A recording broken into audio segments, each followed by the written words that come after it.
téléspectateurs, au sommaire de cette édition. La Côte d'Ivoire est en deuil. L'ancien président de la République, Henri Konan Bédié, a tiré sa révérence ce mardi 1er août 2023.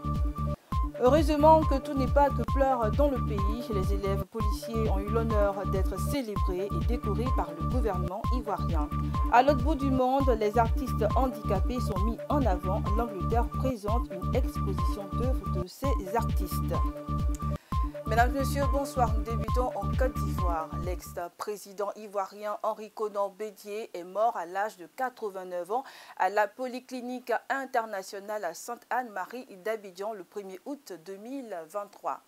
Né le 5 mai 1934 à Daoukro, le leader du Parti démocratique de la Côte d'Ivoire laisse une Côte d'Ivoire orpheline.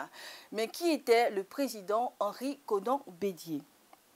Après avoir été ambassadeur de la Côte d'Ivoire aux États-Unis, de 1961 à 1966, il revient au pays où il devient délégué aux affaires économiques et financières de 1966 à 1968.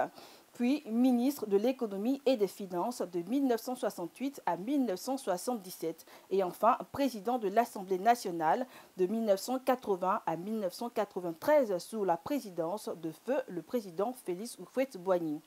Il dirige le PDCI-RDA depuis 1993. Que pouvons-nous retenir de lui? L'ancien président Henri Konan Bédié était réputé pour sa main sur le cœur, son désir de faire évoluer son pays et sa communauté. C'était un homme déterminé, sûr de lui. Il nous marquera aussi pour l'amour dont il vouait à sa famille, principalement à sa femme Henriette Konan Bédié. Il fut un couple modèle pour plusieurs. La Côte d'Ivoire ne retient que du positif de ce grand homme.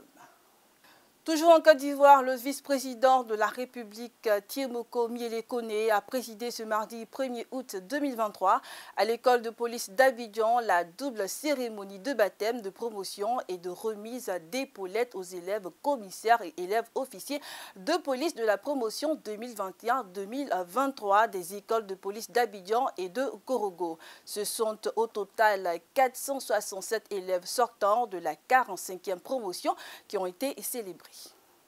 467, c'est exactement le nombre des élèves commissaires et officiers de police qui ce mardi sont à l'honneur à l'occasion de leur baptême et remise d'épaulettes après leur formation entre 2021 et 2023. Cérémonie qui a pour cadre l'école de police d'Abidjan.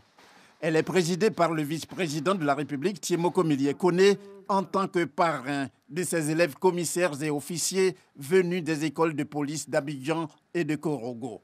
Pour l'école de police d'Abidjan, les élèves commissaires de police sont au nombre de 53, dont 7 dames et 4 Congolais. Les élèves officiers de police sont au nombre de 336, dont 81 dames et 4 Congolais. Pour l'école de police de Korogo, les élèves commissaires de police sont au nombre de 29, dont 3 dames issues du concours direct.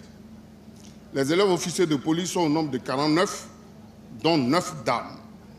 Tous les 467 élèves, commissaires et officiers de police des écoles de police d'Abidjan et de Korogo ont été déclarés aptes à exercer les fonctions de commissaires et officiers de police à l'unanimité des dus conseils grâce à leurs bons résultats scolaires et à leur conduite jugée largement satisfaisante. Discipline, loyauté et rigueur, telle est la devise de ces nouveaux fonctionnaires de la police nationale.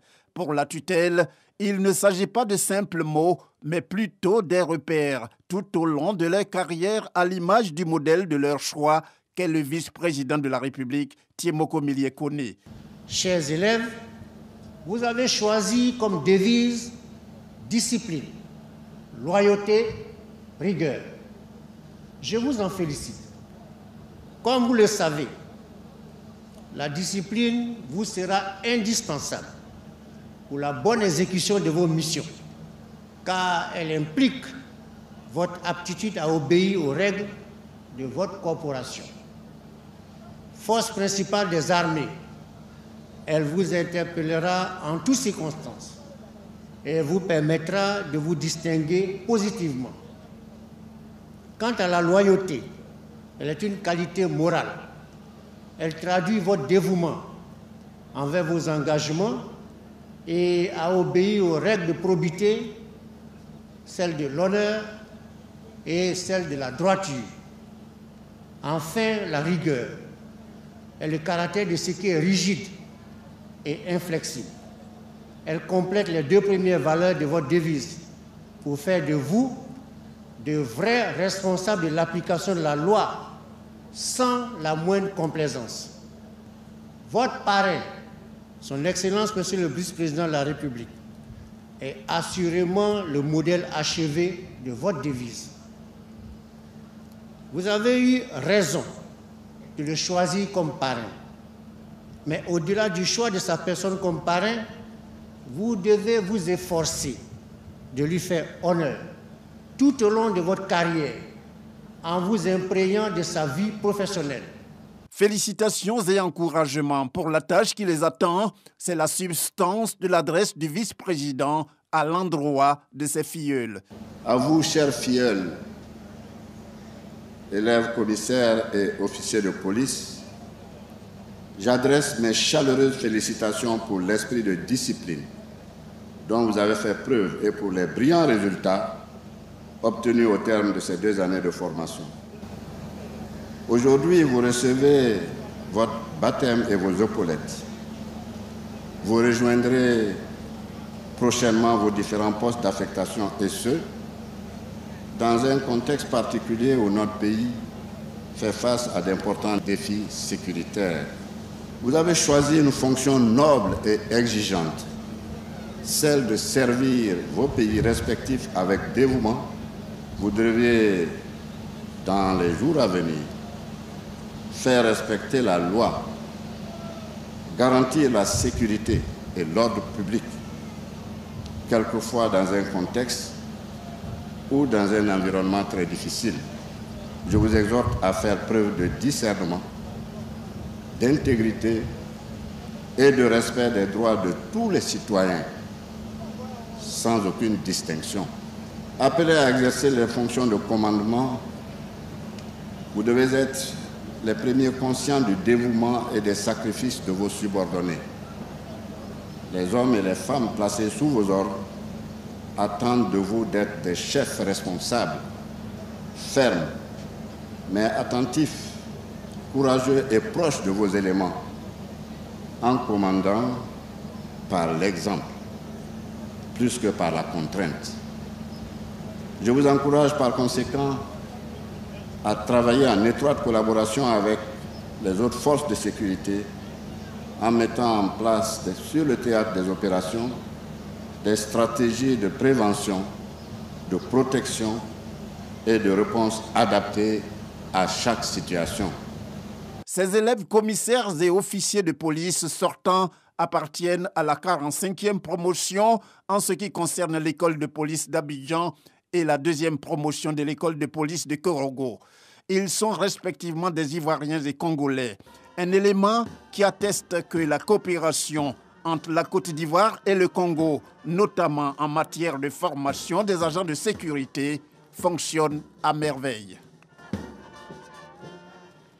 Toujours en Côte d'Ivoire, l'inauguration du 5e pont d'Abidjan est annoncée pour ce jeudi 3 août 2023. Après 4 ans de travaux, le 5e pont d'Abidjan est achevé et sera opérationnel selon les autorités du pays.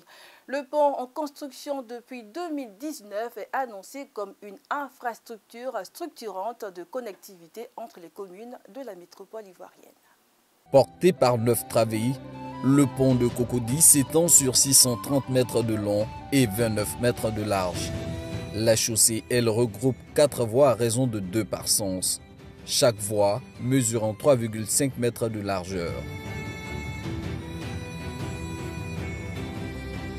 Ce qui fait l'attraction de cet ouvrage, ce sont ces 19 haubans, 11 du côté du plateau et 8 côté Cocody, tous fixés sur ce géant pylône réalisé en béton blanc et qui culmine à 108 mètres de hauteur.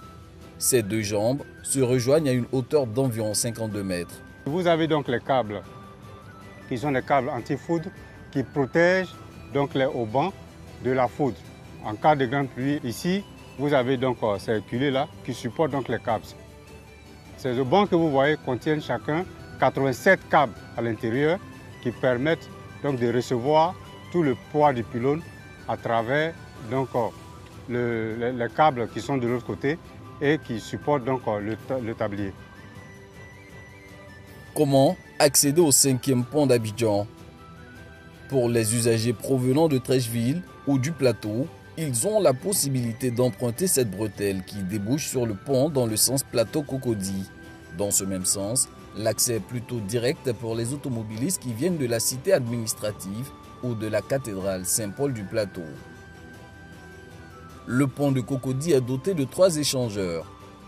Un du côté du plateau, nommé échangeur du boulevard de Gaulle, il sert d'embranchement entre l'ouvrage principal, le boulevard lagunaire et le plateau par la cité administrative. L'autre intersection se trouve du côté de Cocody. Appelé échangeur du boulevard de France, il permet les échanges entre Cocody-Saint-Jean et l'ouvrage principal. Il maintient les voies entre Cocody-Saint-Jean, le carrefour de l'Indénié et le boulevard Hassan II. Juste au niveau des haubans, un autre échangeur donne un accès à l'ouvrage principal depuis la rue Canebière et le boulevard de France par la Corniche. Cet échangeur proche de la Pisame n'a pas modifié les anciennes voies de desserte entre Cocody-Saint-Jean et le carrefour de l'Indénié par la Corniche. C'est à la tombée de la nuit que le pont à haubans d'Abidjan révèle sa face cachée. Un ouvrage d'art, grandeur nature, qui s'illumine pour éblouir la baie de Cocody, en plein cœur d'Abidjan. Cet effet sublime est l'œuvre d'un ensemble d'équipements de mise en lumière et d'éclairage artistique, composé de lumières LED incrustées dans les haubans et d'un réseau de 55 projecteurs orientés vers le pylône et le tablier. Au vu de tous les sacrifices qu'ont fait les Ivoiriens jusqu'aujourd'hui, le président s'est dit qu'il mérite un projet exceptionnel. Un pont à haubans qui s'illumine de nuit, qui est le premier pont à haubans qui s'illumine dans le monde. Donc aujourd'hui, ce pont à haubans, qui est le pont de Cocody, a à peu près 5000 LED qui s'allument donc de nuit. C'est doté d'un programme qui nous permet donc d'allumer ces haubans-là. Alors ces haubans peuvent s'allumer avec toutes les couleurs possibles, selon le choix qu'on fait. Ces lumières que vous voyez sont des lumières LED que nous avons choisies sciemment parce que ce n'est pas énergivore, ça ne consomme pas.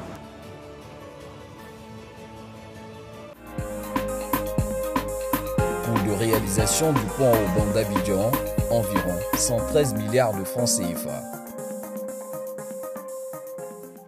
Depuis le mardi 1er août 2023, les reçus d'achat ne seront plus imprimés.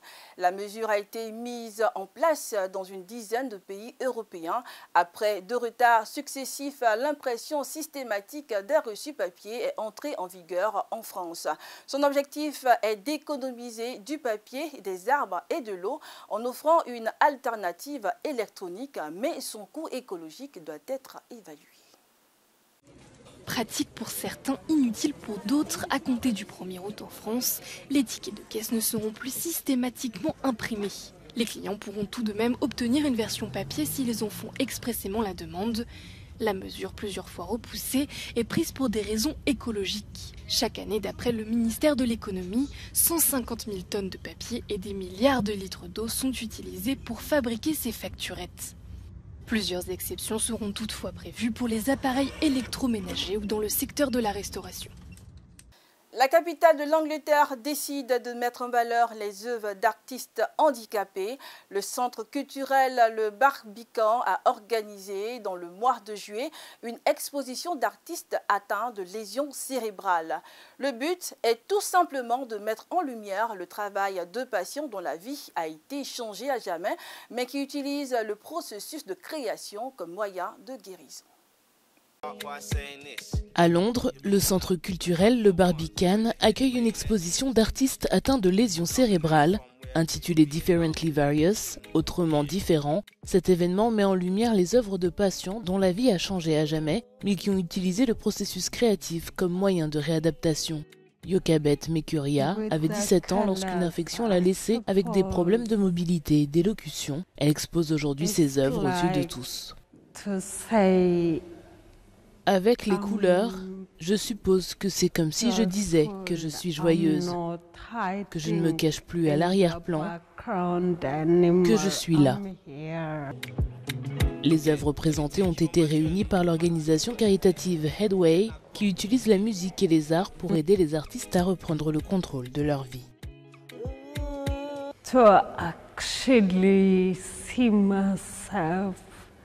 Me voir ici est incroyable. Parce que je n'aurais jamais pensé être ici. Il s'agit de la plus grande exposition de ce type. Elle est le fruit d'une collaboration de 4 ans entre le centre artistique Barbican et l'organisation caritative Headway.